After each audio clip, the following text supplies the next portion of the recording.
So we're going to read a chapter now from Close of Play. This is chapter 11, and it's called Clumsy Angel. I spent a long time deciding what to wear and how to present myself. A tie or no tie? A suit would be absurdly formal, I reflected. I'm meeting a sophisticated lady for a drink, not representing an individual in court.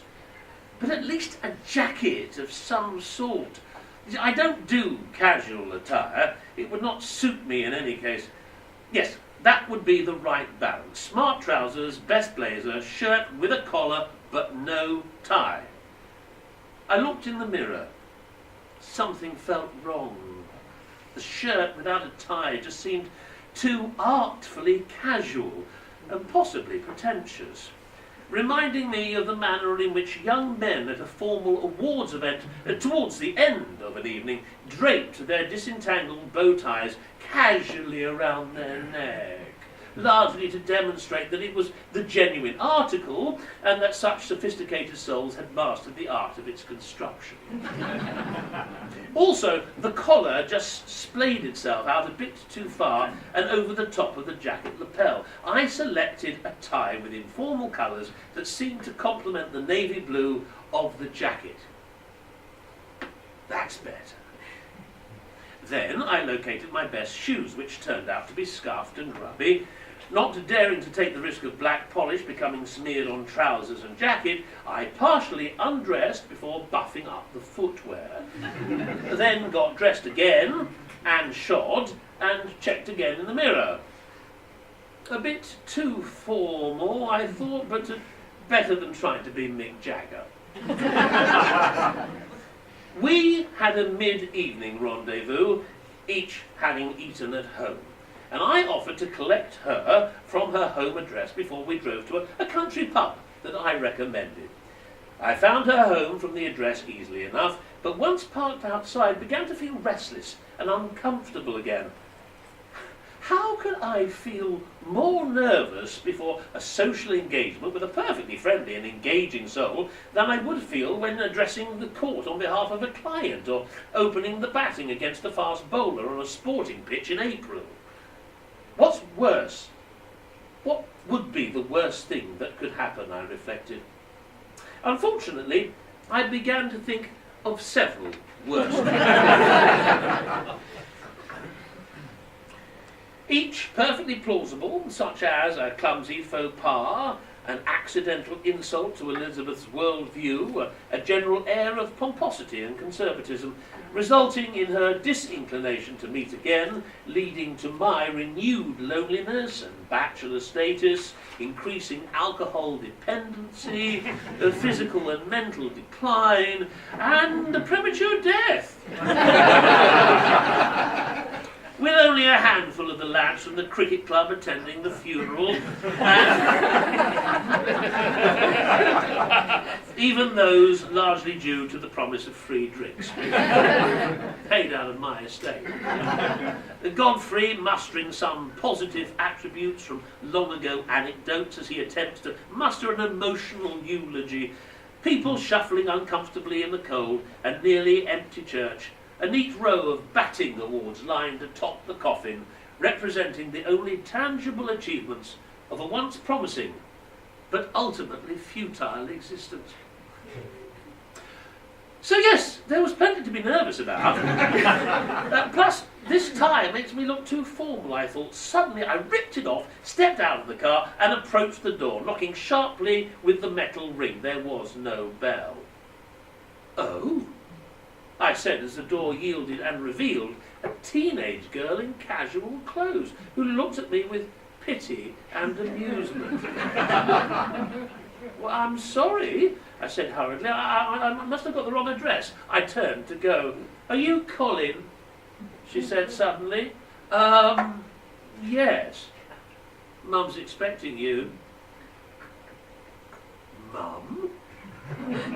I tried to avoid an expression of shock, though probably unnecessarily, given that the girl had turned smartly away and was scampering into the front room to find Elizabeth.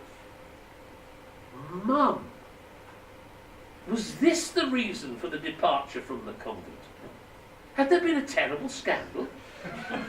Why would such a sensitive person appear to bear no scars? Why had she not told me? This girl is nearly 20. It must have happened years ago. Mum. I had always felt distanced from the term. Auntie Kath was always Auntie Kath, never Mum.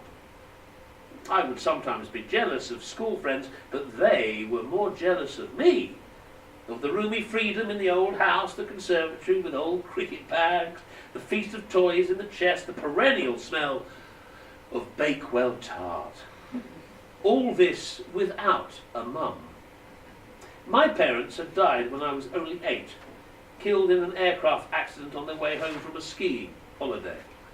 My Aunt Kath had brought me up.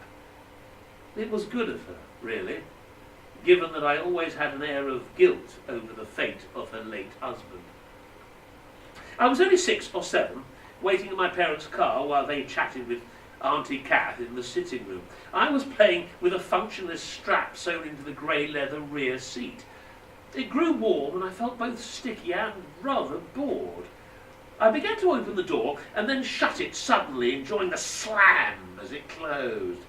Then I did the opposite, closing slowly, but opening suddenly, enjoying the mechanics of the exercise, as all small boys do, until at one point I felt a contact with a moving vehicle. I only remember specific mute images. Memory records not in moving pictures, but in still life. I remember Uncle Gerald as he lay on the tarmac, blood seeping from a wound, perhaps from an elbow or his head, the black, stately bicycle to which his legs still clung as the front wheel continued to whir, the grey upholstered inside of the car door as I lowered my gaze below the window level. And then Auntie Kath, looking down at me in fear and concern. He was concussed and suffered wounds, and it seemed to me was never quite the same after. He died about a year later, and although the grown-ups were keen to avoid any association with the accident, and indeed he was considerably older than Aunt Kath, a vague sense of responsibility still clung to me. Auntie Kath bore the loss with grace, and, if it doesn't sound indelicate, just the merest hint of relief. Uncle Gerald was a fairly severe soul. He didn't suffer fools, but had little time for wise folk either. He had provided for her. Shortly after his death, she got an office job and did well. We had the inheritance of 2 good properties plus her salary, so we were never hard up. It was only a few months after Uncle Gerald's passing that my parents were killed. So it was just Auntie Kath and me, with our big house, our love of cricket and Jennings books, and the garden and the woods to play in. What a team we made. In the hall of Elizabeth's maisonette, I felt moved by the sparseness, the cheapness of the furnishings and the worn, thin grey carpet. A Christ figure looked out from the picture frame. "Mum, Colin's here," the youngster announced as I followed her into the living room. Elizabeth reclined on the sofa, hands behind her head as though posing for a painting, looked up from a magazine and peered over her half-filled glasses. She appeared to enjoy my moment of discomfort as she rose. Okay, Shelley. She said to the girl. We'll be off now. You going to be okay? Yeah, sure. The daughter sat in a sagging beanbag, picked up the remote control and began flicking through the channels. I began as we sat in the car. I do owe you an explanation, she said, smiling. I'm a foster parent. Well, can you just leave her for the evening? Well, she's 17. Technically not my foster child anymore, but she's been renting this rather poky room in a hostel in Brighton since she left the children's home last year, so I let her stay the weekend sometimes when I'm not fostering someone else. Well, is she ever any trouble? only to herself. Said Elizabeth, becoming a little sombre for the first time. Do you mind that she calls you Mum? It's the best service I can provide. Oh, do you have to instill discipline? It must be terribly difficult. Well, to begin with, I made the opposite mistake. You can forget that they need a huge amount of love and reassurance. I don't know how you can do it. I mean, isn't it hard just getting to know them and, well, then they go? Sometimes. Are they grateful? I asked. Not verbally. She conceded and stayed silent with such determination that I knew not to interrupt. I drove her to the pub. I thought about inviting her for dinner, but I recalled an older lady, a friend of Aunt Kath, once advising me as a young man not to be too forward when courting. Dinner means bed, she advised. Don't put her off by proposing a candlelit dinner at the first date, or the second, or the third. I asked as we sat down, how do you spend time with Shelley now she's no longer little and presumably has her own gang? Well, she's embarrassed to see me on the street when she's with her friends, naturally, but that's perfectly normal and to be expected. She's not without her problems, but she's remarkably sweet-natured given all that she's gone through. Her birth parents were shockingly neglectful, but not deliberately cruel. And we have a shared interest. We love to see fantasy movies, and I even encouraged her to start on the Narnia books, though she thinks she's too old for them now, of course. But, it was nice for me to go back and reread The Lion, the Witch and the Wardrobe, and others, and just become, sort of lost and enraptured again. Well, I have to say I struggled to get into those as a child, though obviously I was aware of them. Well, did you not grow up with Tolkien and C.S. Lewis? No, P.G. Woodhouse and Anthony Buckeridge. Don't you ever want to escape into a different world, explore the contours of a different planet and the imagined customs of an alien species, or feel the shiver down your spine as a ghost enters the room, noticed only by a few? I adored the glint in her eyes as she said these words, and though she half persuaded me, I felt invited to offer a riposte, inspired by her grace and intelligence. I began a speech that had formed in my mind, well, over the years, but which I had assumed would never find an audience. There is a magic in all life, in the everyday, I replied. A spider's web is symmetrical, fragile, yet deadly. A wasp's nest may be a perfect sphere with parallel internal walls as though crafted by an expert joiner. Look at your hand. Turn it over. Caress your fingertips with the end of your thumb. Is that not a miracle? Look someone in the eye for a whole minute. These tiny portals, small and sunken. Inwards they convert light into colour and perspective, to let us see beauty or drama. Outwards they convey our deepest emotion, the very voice of the soul, to someone else. Is that not a miracle? Why invent other creatures when we do not understand ourselves? Not take the time to appreciate this clumsy angel, divine beast, a human being. We are intensely conscious in almost everything, yet did not choose to exist. Well, we are already supernatural. Composers can communicate across the generations. We can listen to the heavens' width in the timing and in the space between the notes in a cadence by Scarlatti or Mozart. I get called old-fashioned because I recoil from pop music and from Hollywood blockbusters with their ghouls and superheroes. And I seek peace and quiet from time to time. Give myself the opportunity to appreciate this unmeasurable force that makes life life.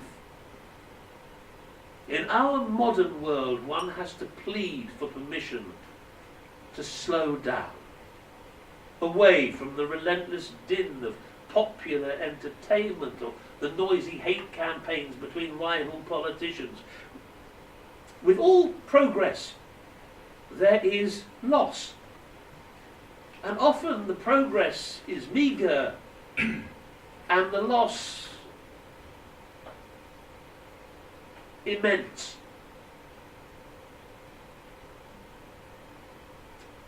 I paused, my emotional speech at an end.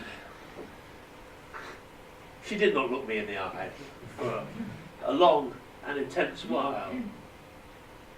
And then she did, with a warmth that felt like, if not love, then the sweetest feeling I had experienced in many years. You know, a lady on the next table, not elderly, but a little older than us, whose companion had gone to the bar, gave me a noiseless little round of applause and mouthed,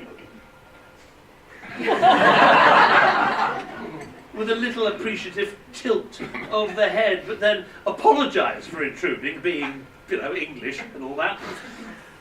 Elizabeth reached forward to tidy the collar on my left-hand side with deft and gentle movements.